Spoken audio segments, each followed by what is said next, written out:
बिहार के मुख्यमंत्री नीतीश कुमार और उनके बेटे जिस तरीके से निशांत ने खुलासा किया है, इस बात से जाहिर है कि इंडिया गठबंधन के अंदर बिहार चुनाव से पहले कुछ बड़ा उलटफेर देखने को तो ज़रूर मिलेगा दर्शकों।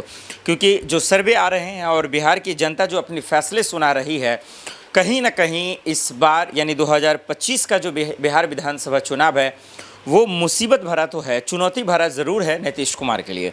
और वो कैसे है, आइए एक एक कर आपको समझाते हैं और बताते हैं, फिर खुद ही आपको समझ में आ जाएगा कि दरअसल जो परेशानी और जो चुनौतियां इन दिनों नीतीश कुमार के सामने हैं वो आसान नहीं है। वो इतना भी आसान नहीं है जितना कि वो पिछले 15 साल से वो जीतते चले आ रहे हैं। हाँ, इसमें कोई शक नहीं कि उनके दोनों हाथों में लड्डू होता है। कभी वो बीजेपी के साथ, कभी वो तेजस्वी के साथ, यानी कभी एनडीए के साथ, कभी इंडिया गठबंधन के साथ चले जाते हैं। कम सीट होने के बावजूद, कम विधायक होने के बावजूद वो मुख्यमंत्री बने रहते हैं। उसके पीछे की वजह हम और आप जानते हैं, सियासी मजबूरी है और इसमें कुछ बरकर नहीं है। लेकिन समझिए दरअसल क्या है, एक तरफ उनके बेटा कहते हैं कि मेरे पापा ही जो है मुख्यमंत्री बनेंगे, वही सीएम होंगे। इंडिया गठबंधन में किसी की हिम्मत नहीं है कि कोई अपना मुंह खुलकर बोल सके। यानी कि अगर चिराग पासवान की बात करें तो वो अलग दावा ठोकते हैं कि बिहार का मुख्यमंत्री मैं हूँगा। तेजस्वी यादव ने कहा भी कि अगर तुम्हारी इच्छा है बनने की, फिर बोलते क्यों नहीं, तुम्हारी हिम्मत क्यों नहीं है, हैसियत क्यों नहीं है। वहीं दर्शकों फिर बात कर लीजिए सम्राट साहब की, तो वो भी ऐसा ही कहते हैं। तो एनडीए में चेहरा हजार है लेकिन कोई खुलकर बोल नहीं सकता। बीजेपी हाईकमान नहीं बोल सकती, इंडिया गठबंधन बोल नहीं सकता कि सीएम बनेगा कौन, सीएम चेहरा कौन होगा, सीएम फेस कौन होगा, किसके नाम पर वोट मांगे जाएंगे। और वैसे भी जब हिसाब किताब कीजिए, चुनाव के वक्त तो हिसाब किताब ही होता है।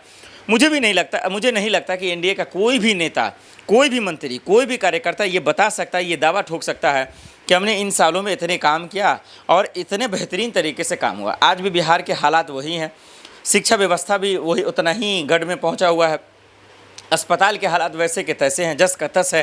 कानून व्यवस्था की आप बात ही ना करें, आपके सामने तस्वीरें पिछले कई सालों से हैं, मौजूद है। आए दिन अपहरण, आए दिन मर्डर, आए दिन बलात्कार होते जा रहे हैं और उनके बेशर्म मंत्री ऐसे ऐसे बयान दे रहे हैं, बिहार पुलिस ऐसे ऐसी बयान दे रही है जिस पर चर्चा ही नहीं कर सकते आप। यानी मूर्खों का हद पार हो गया, जाहिलों का हद पार हो गया। कोई किसान को दोषी ठहरा रहा है तो कोई युवाओं को दोषी ठहरा रहा है, कोई नेता, कोई मंत्री, कोई जेडीयू का सांसद ये कह रहा है कि भाई दरअसल ये तो छोटे मोटे घटनाएं, ये तो आम तौर है, ये होते रहते हैं। यानी किसी का मर्डर करना, किसी बच्ची के साथ बलात्कार हो जाना, ये इन नेताओं, बेशर्म नेताओं के लिए आम बात है। तो आप क्या ही उम्मीद कर सकते हैं।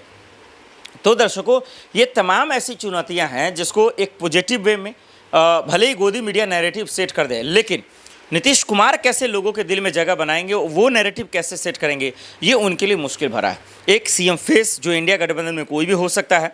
अमित शाह जी, मोदी जी और चुनावी रणनीतिकार तमाम लोग ये कहते हैं कि शायद बीजेपी वो अपना ही मुख्यमंत्री बनाएंगे, क्योंकि बहुत ऐसे कम स्टेट है जहाँ उनके विधायकों की संख्या ज़्यादा होने के बावजूद जो है उनके मुख्यमंत्री नहीं है।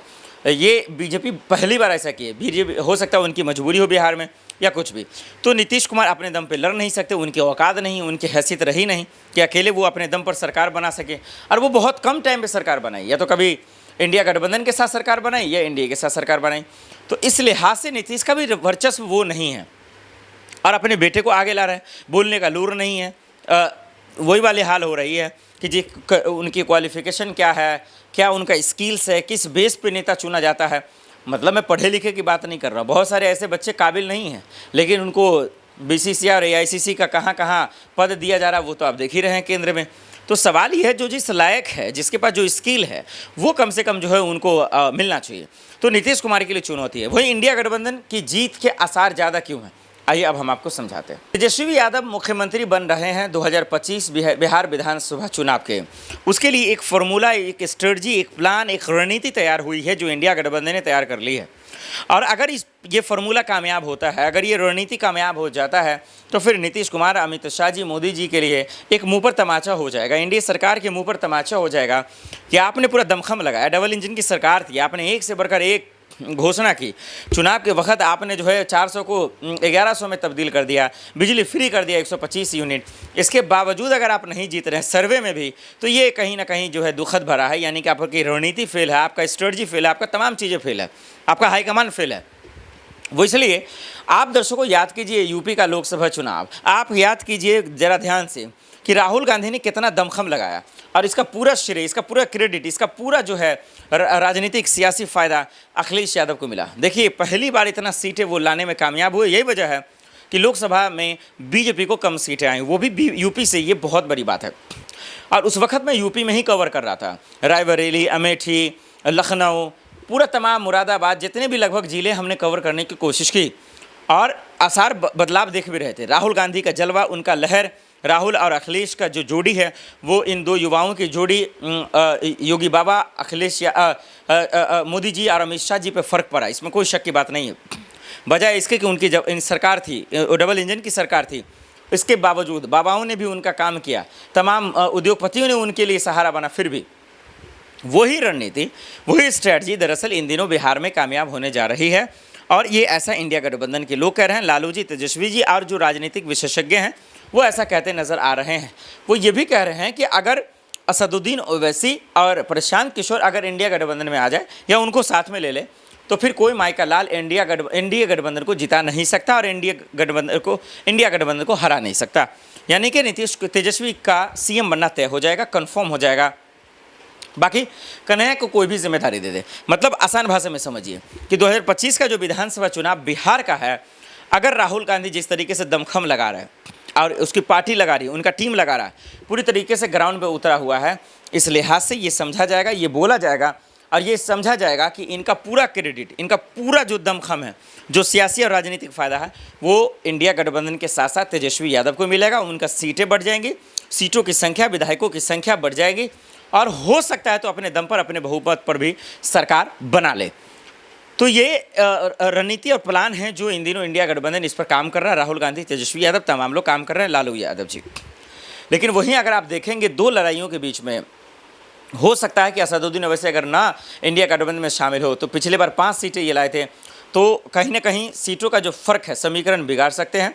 प्रशांत किशोर जो एक अलग दावा कर रहे हैं, वो भी खेल बिगाड़ सकते हैं। वो भी कह रहे हैं हमारा मुख्यमंत्री होगा या वही मुख्यमंत्री होंगे। तो मुख्यमंत्रियों के जो चेहरा है अगर वो देखें आप, तो एक तरफ तेजस्वी यादव, चिराग पासवान, सम्राट, नीतीश कुमार, उनके बेटे खुद तेजस्वी यादव, प्रशांत किशोर, बहुत सारे चेहरे हैं। कौन बनेगा नहीं बनेगा, खैर ये तो बिहार की जनता तय करेगी।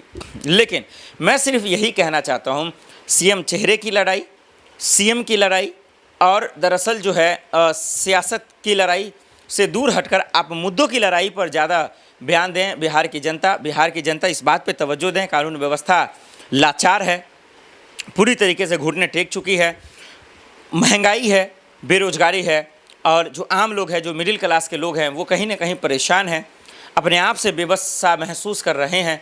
क्योंकि वो जो आज़ादी चाहिए था एक परिवार से, जो मिडिल क्लास को एक आज़ादी चाहिए, वो नहीं है उनके पास। गरीबी है, तंगी है, अब कोई अपने बच्चों को पढ़ा नहीं पा रहा है सही से, किसी की बच्ची है, लड़की है तो शादी करने के लिए मजबूर है, महंगाई बहुत है। तो इस लिहाज से मुद्दों पे बात होना चाहिए, कुछ ऐसा साधन दे सरकार जिससे गरीब तबके के लोगों को आराम पहुँचे और बिहार का विकास हो सके। लेकिन इन सब के बीच में दर्शकों आपके क्या राय, हमें कमेंट कर ज़रूर बताइएगा।